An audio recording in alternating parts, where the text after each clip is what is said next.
શ્રી વલ્લભા. આજે 11 નથી.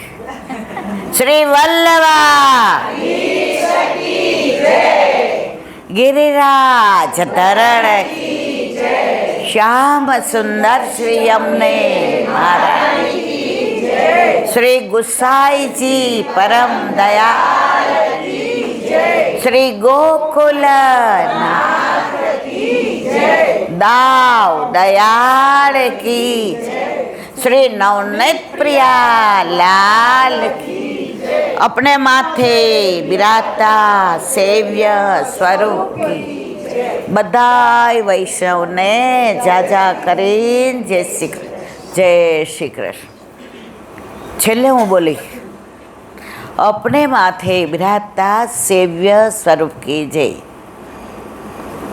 તો આમાં કેટલાના ઘરે ઠાકોરજી બિરાજે છે એટલે મને કેવો સત્સંગ કરવો ખબર પડે?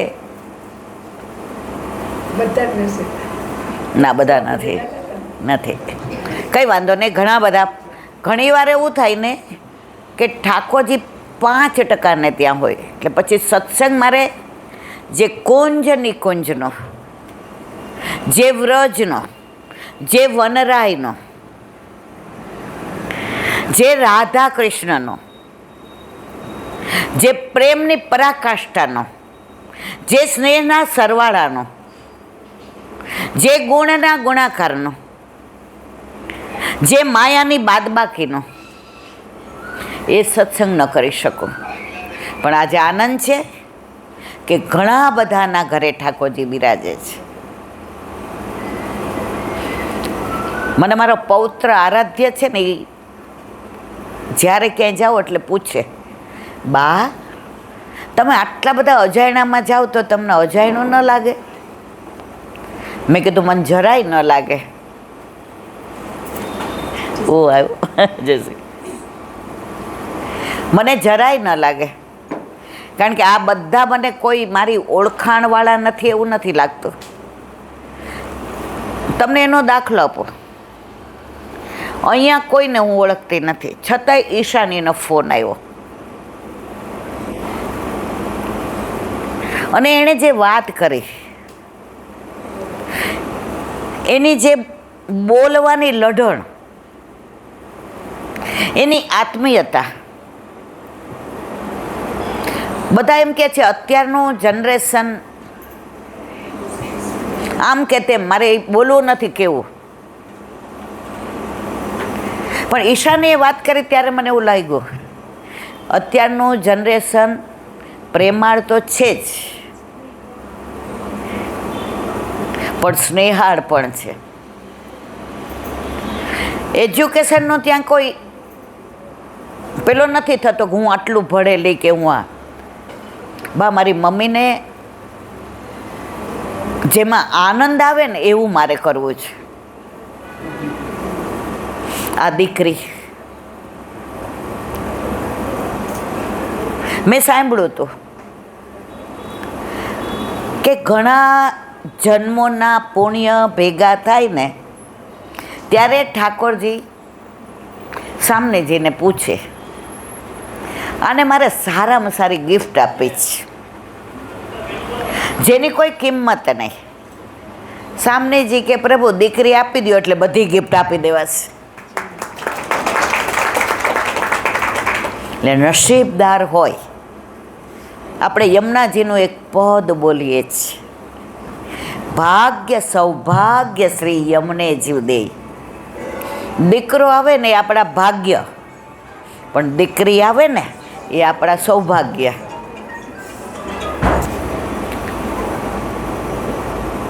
તો કવિતાબેનને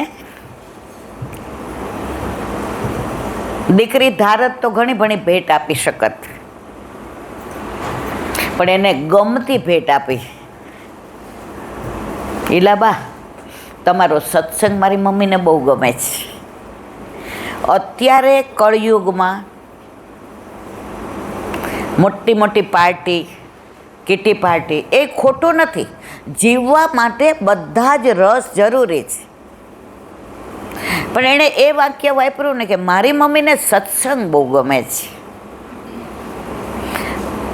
તો અમારે એ સત્સંગ કરાવવો છે. તમે આવશો તો અમે બધા રાજી થશો. અત્યાર સુધી મારે આટલા 10 વર્ષથી સત્સંગ વલ્લભ કૃપા કરીને કરાવે છે. સત્સંગ તો મને આવડતો નથી, પણ મેં જે વાતો વાંચી હોય, સાંભળી હોય, એ તમારા પાસે વ્યક્ત કરું છું. મારી પાસે કોઈ જ્ઞાન નથી, મારી પાસે કોઈ વિશેષ વસ્તુ નથી. હું તમારા જેવી જ એક વૈષ્ણવ છું. કાંઈ વિશિષ્ટ મારામાં છે જ નહીં. ફક્ત હું સામે એટલે બેસું છું કે તમને મારું મોઢું દેખાય અને મને તમારું મોઢું દેખાય. હંમેશા આઈ ટુ આઈ કોન્ટેક્ટ હોય ને તો સત્સંગ હોય કે ભણવાનું હોય. અમે ભણતા ને તો કોલેજ હતી કે સ્કૂલ હતી. કોઈક વારે મને બીજી બેન્ચે બેસાડે ને તો મને એમ થાય કે આજે મારા બધા પીરિયડ નકામા ગયા. મને ફર્સ્ટ બેન્ચ ઉપર પહેલું જ બેસવું ગમતું હતું. કેમ? ટીચર કે પ્રોફેસર બોલતા હોય ને, તમને બધાને થાય એવું કે સામે બેસીએ જ સારું. આમ નહીં, હા તો કયો. તો મને આજે આનંદ છે કે કવિતાબેનને ઈશાની જેવી દીકરી અને દીકરાએ કેવું એની બર્થડેમાં એ ધારત તો ડાયમંડનું પેન્ડન્ટ આપી શકત, એ ધારત તો ડાયમંડની રિંગ આપી શકત, પણ એણે એવું આપ્યું કે જેની કોઈ કિંમત નહીં. અને પીછવાઈ તમે જોજો, મેં જોઈ, એમાં ભાવ ભરેલા રંગ પૂર્યા છે. બધા એકવાર ઊભા થાવ ને ત્યારે નજર કરજો, એ ભાવ એ દીકરાનો એની મા તરફનો છે. બસ ઘરે ઘરે આવું ગોકુળ હોય ને તો મારા વલ્લભનું એક સ્વપ્ન હતું. દરેક વૈષ્ણવ મંદિર જાય એવું ક્યારેય વલ્લભે નહીં કહ્યું. ઘરે ઘરે મંદિર હોય.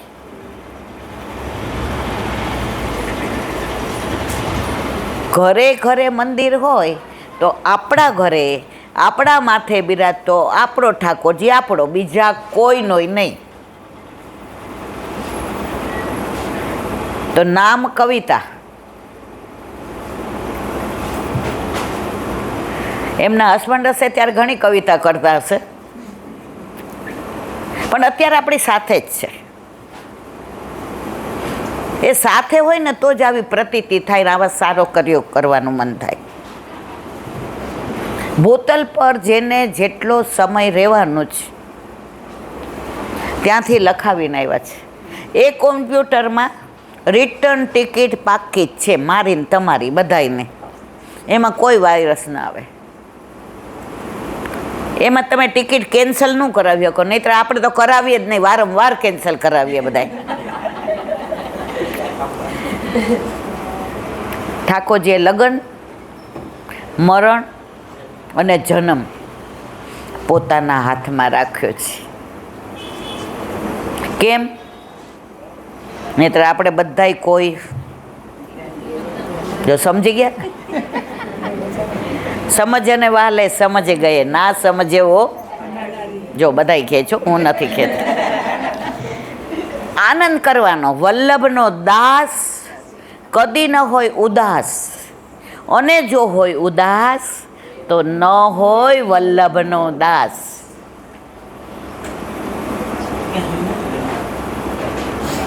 સત્સંગ છે ને પ્રભુ પ્રત્યેના પ્રેમની પ્રતીતિ છે.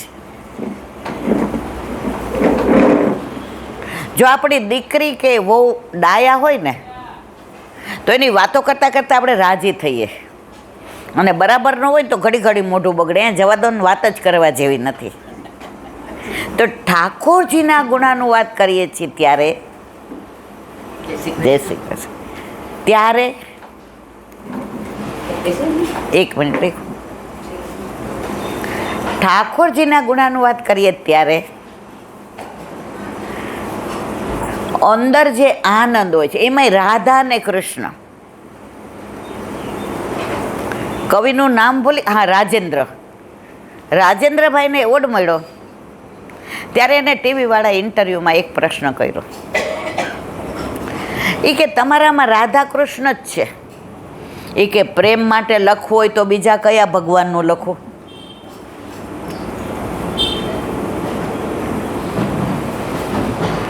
પ્રેમની વાત કરવી હોય તો રાધા કૃષ્ણ સિવાય પ્રેમનું બીજું નામ રાધા કૃષ્ણ.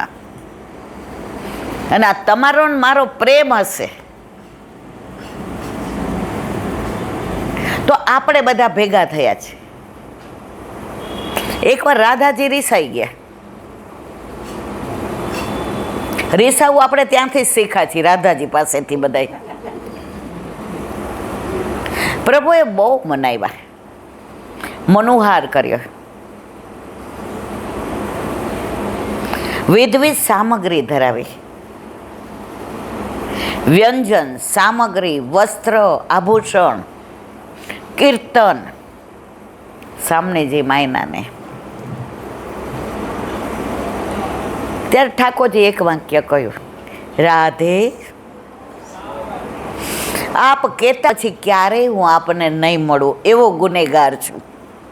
એ શબ્દ બોલ્યા અને રાધાજી ઊભા થઈને પ્રભુને આલિંગન કર્યું કે બધું સહન થાય, પ્રભુ આપનો વિરહ મારાથી ને આજે નહીં, કાલે નહીં, ક્યારેય સહન ન થાય. અત્યારે વરસાદની મોસમ, ચારે બાજુ એટલું સરસ અંધારેલું હતું. મેં રસ્તામાં લોકોને કહ્યું ખરું કે વરસાદ પડવાની તૈયારીમાં છે. હવે ઠાકોરજીએ જોયું, આજે આમનો જન્મદિવસ છે, ઈશાની પરણાવવા જેવડી છે, દીકરોય પરણાવવા જેવડો છે. આમાં આપણે બધાય યુગલ સ્વરૂપે નથી આવ્યા છતાંય છીએ. તો એવી સુંદર એક લીલાનું અનુસંધાન. વરસાદની સિઝન. જો વસંત એટલે રાજા, પણ વર્ષા એટલે રાણી. ઘરમાં ગમે એટલું પુરુષ કમાતો હોય, બાર સ્ટેટસ હોય, માન હોય, મર્તબો હોય, પ્રતિષ્ઠા હોય, પાંચમાં પૂછાતો હોય, પણ એને એના જૂના ભાઈબંધ 5-7 મળવા આવે અને એને જમવાનું કેવું હોય તો પેલા ઘરે પૂછવું પડે કે ન પૂછવું પડે? મારા વાલા હશે જ. એમ ઠાકોરજી ગમે એટલા, પણ ઠાકોરજી વશ કોને છે? રાધાજીને. તો આપણે વાત આજે લીલાની કરવી છે, યુગલ સ્વરૂપની લીલાની. મારા ને તમારા જીવનની વાત કરવી છે, હકીકતને બયાન કરવી છે. જો અમારે પૂર્વા બેઠી બેઠી હશે જ, એને વર યાદ આવી ગયો. એ તો પ્રેમ કી બા હે ઉદો. આપણામાં પ્રેમ સિવાય રાધા કૃષ્ણમાં બીજું કાંઈ છે જ નહીં. હા, પ્રેમને મૂલવતા આવડવો જોઈએ, પ્રેમને સમજતા આવડવો જોઈએ, પ્રેમને માણતા આવડવો જોઈએ, પ્રેમને અનુભવતા આવડવો જોઈએ, પ્રેમને મહેસૂસ કરતા આવડવો જોઈએ. પ્રેમ બોલવાથી ને પ્રેમ મહેસૂસ ના થાય.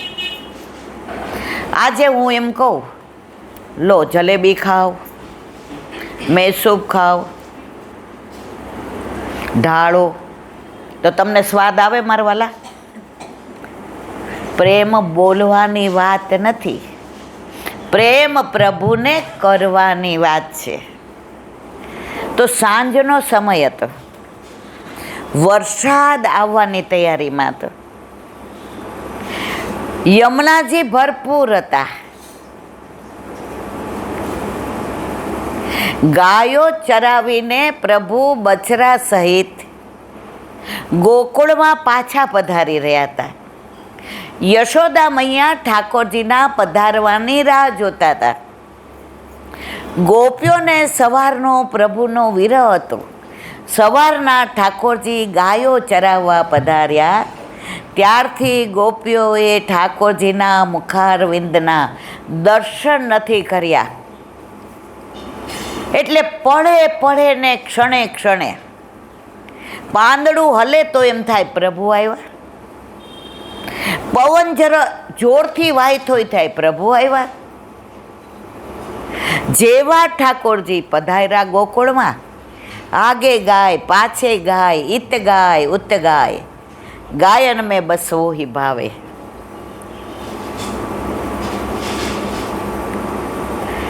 દરેક ગોપીના હૃદયમાં જુદી જુદી ભાવના હતી. દરેકના હૃદયમાં વિરહ હતો. વિરહ પાછા 4 જાતના: પ્રત્યક્ષ વિરહ, પલકાંતર વિરહ, વનાંતર વિરહ અને દેશાંતર.